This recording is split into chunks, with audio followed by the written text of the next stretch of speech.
తెలంగాణ రాష్ట్రంలో వివిధ రాజకీయ నాయకులు తమ పేర్లతో కానీ, తమకు నచ్చినటువంటి పేర్లతో కానీ రిజిస్టర్ చేసినటువంటి పార్టీల సంఖ్య 82.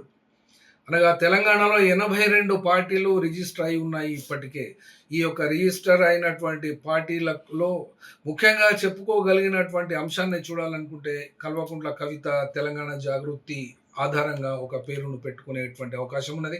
అట్లాగే తీన్మార్ మల్లన్న అయితే ఆల్రెడీ పేరు ఖరారు చేశారు. ఆ యొక్క ఖరారైన తర్వాత కూడా ఇంకా ఎటువంటి కార్యకలాపాలు చేపట్టలేదు పార్టీ పరంగా.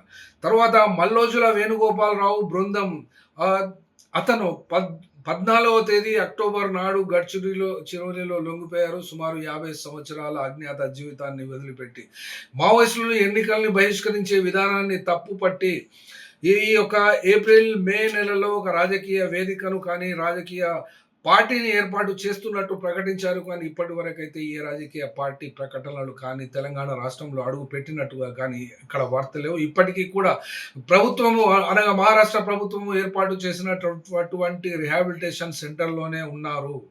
ఇక్కడ ఒక చిన్న లెక్క చూసుకుందాం.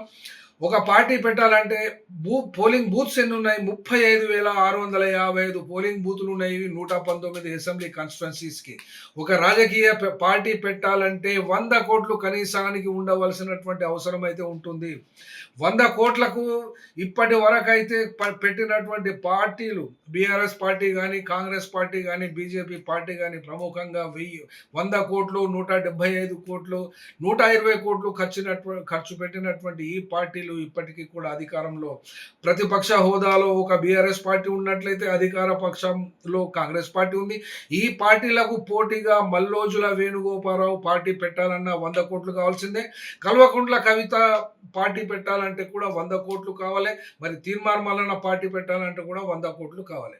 లేదు కేవలం పార్టీ రిజిస్ట్రేషన్ చేయించుకొని ₹1,00,000 లోపు ఖర్చు పెట్టేసి ఎవరి జాగల వాళ్ళు ఉండి ఏ పార్టీ కార్యకలాపాలు విస్తరణ చేయకుండా దానికి సంబంధించినటువంటి పనులు ఎక్కడ చేయకుండా ఎవరి జాగల వాళ్ళు పడుకుంటే ₹1,00,000తో ఒడిసిపోతుంది. కానీ ఇక్కడ మల్లోజుల వేణుగోపాలరావు కానీ, కల్వకుంట్ల కవిత కానీ, తీన్మార్ మల్లన్న కానీ వీళ్ళు ఏ రకంగా 100 కోట్లు ఖర్చు పెట్టి పోటాపోటీగా 2029లో రాబోయేటువంటి ఎన్నికలలో అసెంబ్లీలో పోటీ చేస్తారా లేదా అనబడేటువంటి అంశాన్ని అయితే చూడాలి. కానీ ఇక్కడ డబ్బు ప్రాధాన్యత ఈ యొక్క సర్పంచ్ ఎన్నికలలో చూడడం జరిగింది. డబ్బులు లేనిది మేము ఓట్లు వేయము అని ప్రజలే ఖచ్చితంగా చెప్తున్నటువంటి పరిస్థితులలో ఒక్క బూతును కూడా ఒక మనిషి పెట్టి ఏర్పాటు చేయాలంటే ఎన్ని కోట్ల రూపాయలు అవుతాయో ఒకసారి ఆలోచించాలి.